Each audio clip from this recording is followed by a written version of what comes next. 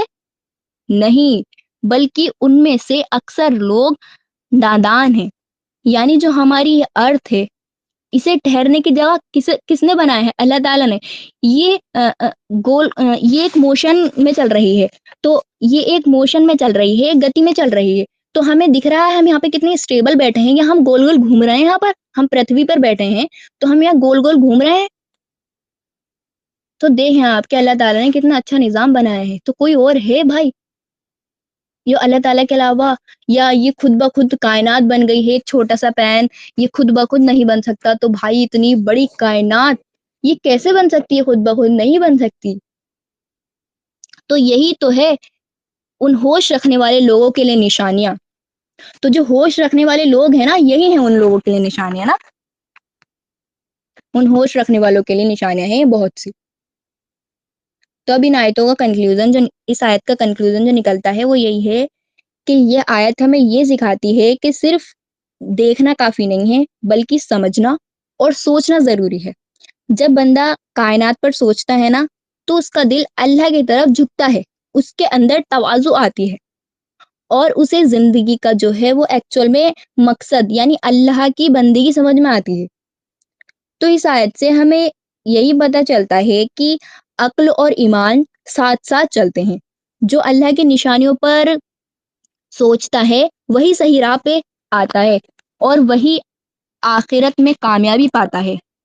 تو یا اللہ ہمیں اپنی نشانیوں پر سوچنے والے دل اور سمجھنے والی عقل عطا فرما اور ہمیں اپنی یاد میں جینے والا بندہ بنا دے، آمین یا رب العالمین۔ جزاک اللہ خیر، صدق اللہ العظیم۔